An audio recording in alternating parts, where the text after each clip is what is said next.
retrouvés sales. Quel est l'état de tes vêtements?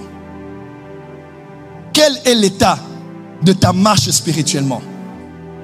Tu ne peux pas vivre dans le péché et chasser les démons. Tu ne peux pas vivre dans le péché et aller t'en prendre aux principautés, aux esprits des eaux, des forêts et des montagnes. Il faut que la position suive et il faut que la nature suive. Il faut que le diable ne retrouve rien de lui en toi. Jésus chassait les démons au nom de qui? Il est possible de dire aux démons sors. Tu n'as pas dit la formule au nom de Jésus et il part. Parce que tu l'as fait dans l'autorité, dans le caractère et dans la position de Jésus.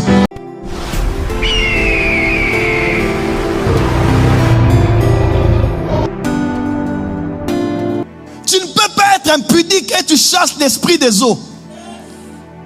Tu ne peux pas être voleur et tu chasses l'esprit de corruption. Tu ne peux pas chasser les esprits de racisme si tu as de la haine pour ton prochain. Jésus a dit, le prince de ce monde vient et il n'a rien de lui en moi. Pour certains, Satan sait que lorsque tu le chasses par la porte principale, il peut sortir facilement parce qu'il sait que celle de l'arrière est toujours ouverte. Il a toujours une porte de secours. Tu peux beau le chasser de ta maison, il sait que vous avez trop de portes d'entrée dans la famille. Il va revenir encore sans problème. Et crois-moi, quand il revient, il reviendra avec des esprits 7 fois plus méchants que lui. Dis à ton voisin, le caractère. Les esprits reconnaissent la qualité des vêtements que tu portes. Dans Ecclésiaste, il est écrit que tes vêtements soient toujours blancs et que l'huile ne manque pas sur ta tête. L'huile sur la tête est une bonne chose, mais doit être suivie des vêtements blancs que tu portes. Parce que le vêtement blanc, c'est le vêtement, mais l'huile, c'est le revêtement. Car tu n'as pas entendu. Le vêtement blanc, c'est le vêtement blanc, mais l'huile, c'est le revêtement. L'huile, c'est ce qui vient au-dessus du vêtement blanc que tu as. Il est possible que tu aies beaucoup d'onction et beaucoup d'autorité spirituelle, mais tes vêtements sont sales. Voilà pourquoi dans Zacharie chapitre 3, l'accusateur est venu accuser Josué parce que ses vêtements étaient retrouvés sales. Quel est l'état de tes vêtements? Quel est l'état de ta marche spirituellement? Tu ne peux pas vivre dans le péché et chasser les démons. Tu ne peux pas vivre dans le péché et aller t'en prendre aux principautés, aux esprits des eaux, des forêts et des montagnes. Il faut que la position suive et il faut que la nature suive. Il faut que le diable ne retrouve rien de lui en toi. Voilà pourquoi certains, ils ne viennent même pas avec le au nom de Jésus, parce que au nom de Jésus n'est pas une formule. Au nom de Jésus n'est pas une formule. Pourquoi? Jésus chassait les démons au nom de qui?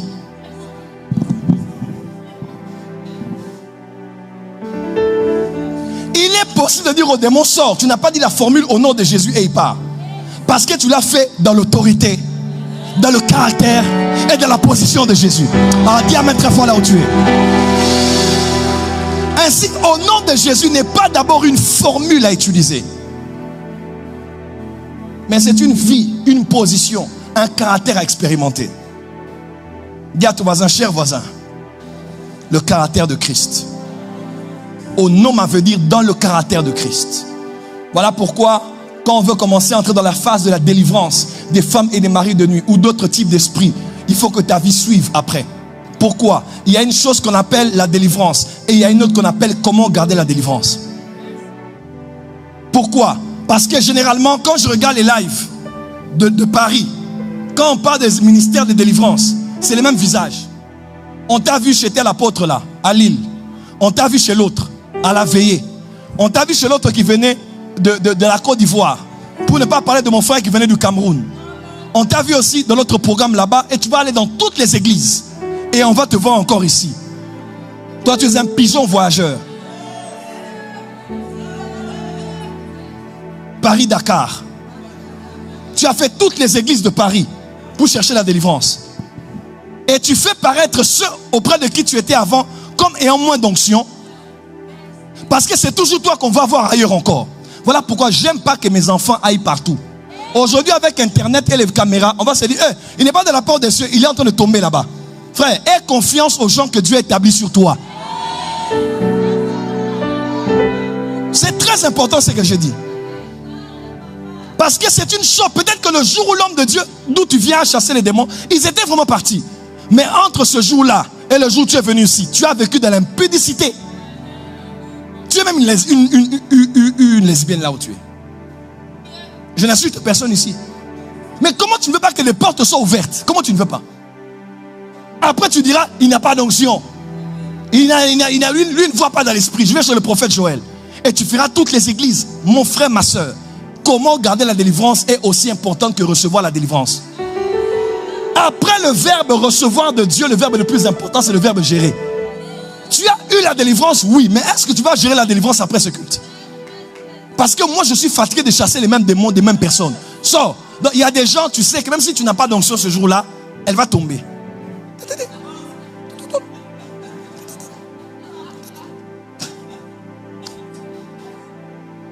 À Kinshasa, moi maintenant, quand quelqu'un ose faire ça, je le gifle. Tiens-toi debout. Ce n'est pas tomber qui change quelqu'un, mais c'est la décision que la personne prend avant et après être tombée. Pourquoi?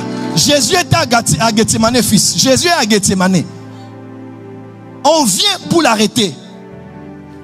On cherche Jésus. Il dit c'est moi. Ils sont tombés. Quand ils se sont relevés, ils l'ont arrêté. Hein? Le fait de tomber n'a pas changé leurs intentions. Dis à ton voisin, tomber, c'est bien. Mais changer, c'est mieux. Acclame.